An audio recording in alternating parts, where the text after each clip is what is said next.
Hello everyone, welcome back to our exploration of the Bhagavad Gita. In our previous videos, we've explored the true omnipresent self, Jivatma, and unraveled the true meaning of rebirth as described in the Bhagavad Gita. Now let's delve into an intricate aspect of our existence, the law of karma. The law of automation provides valuable insights into understanding the law of karma. In chapter 3, verse 27, Sri Krishna directly mentions that all actions are being performed by the modes of Prakriti, nature. The fool, whose mind is deluded by egoism, thinks, "I am the doer." As we've explored in the Law of Automation series, this highlights how our desires are born from surroundings beyond our control, and our thoughts and actions are fully based on those desires, which explain to us that all our actions are also beyond our control. Our actions then become contributions to society, creating a continuous cycle where society shapes individuals and individuals in turn contribute to the shaping of society.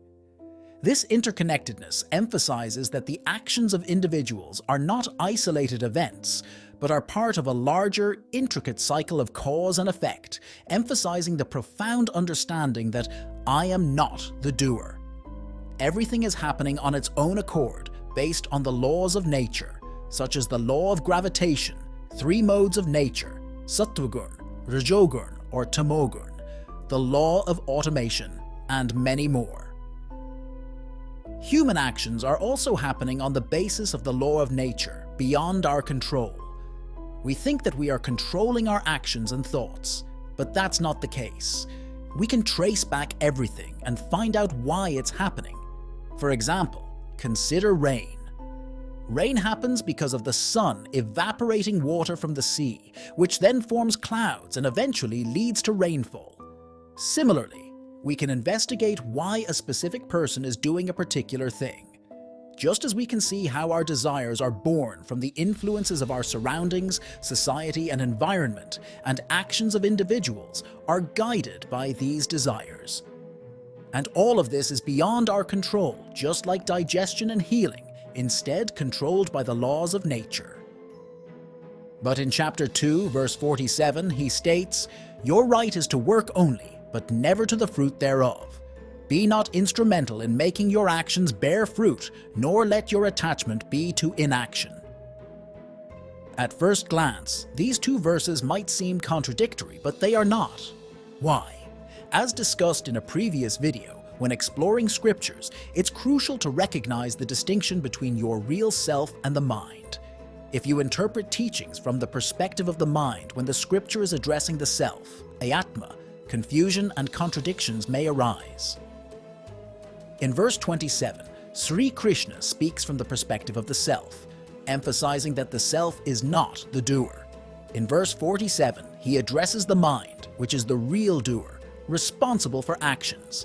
This aligns with what we practically observe in the Law of Automation playlist. Krishna's guidance to "your right is to work only but never to the fruit" is rooted in the understanding that outcomes are entirely beyond our control. The outcomes are an amalgamation of various factors, including the actions of the individual, the contributions of society, and the overall influence of the environment. The result of an exam, for example, is influenced by a myriad of factors, including your own performance, the conduct of the exam observer, the mood of the teacher during grading, and a multitude of other elements. This cycle of cause and effect extends to every atom, every individual, and essentially everything in the universe.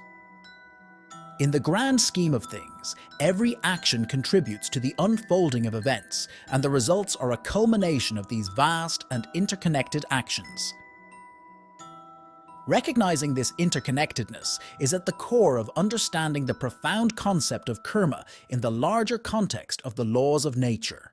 In simple language, the law of karma-phal, or the law of cause and effect, means that whatever you are doing or experiencing is a result of the entire universe, which is working according to its laws. That's why many people wonder why bad things happen to them when they haven't done any harm to others. It's not because of their past life karmas, rather, the result is an amalgamation of their efforts, actions, and the overall actions of society or the universe. This is why whatever we may have thought about the future never happens, as we cannot calculate the actions of the entire universe and how they may affect our future. Then why is someone born into a poor family while another into wealth? Why do some face disabilities at birth? It's akin to creating two robots and placing one in favorable conditions and the other in unfavorable conditions. Their situations are not a result of their past karma, rather in the hand of one who made them. Similarly, the conditions in which a person is born, whether poor or rich, are a consequence of societal influences and the overall creation. We can trace the cause of disabilities easily. Also, why is someone born into a poor family? It's because their parents are poor, and the societal structure, education system, and overall circumstances contribute to this. These questions stem from an individual perspective. But in the previous video, we discussed that the soul or the self is one, omnipresent everywhere. There is no difference in anyone at the soul level. The differences arise in the level of the mind, but the mind is wholly influenced or made by society. Here again, we come to the point that the entire society or creation is responsible. The mind has the power to interpret situations positively or negatively, turning challenges into opportunities or vice versa.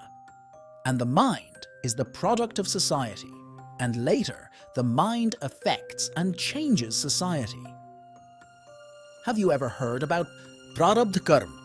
Contrary to popular belief, it refers to the basic nature of the mind, not from a past life, but inherited from the past generation. Similar to the influence of genes or fundamental characteristics passed down from parents, these inherent traits can include tendencies like saving money, extreme anger, a skill, or a bad habit. Additionally, the concept of sanchit karma refers to the traits you develop in your lifetime, which can be passed down to future generations, and that is called sanchit karma of yours. These accumulated traits may become the prarabdha karma of your future generations. In the next video, we will delve into the real meaning of devotion, as mentioned in the Bhagavad Gita. We'll also learn from the greatest and biggest devotee of all time, Lord Hanuman, so stay tuned for this enlightening exploration.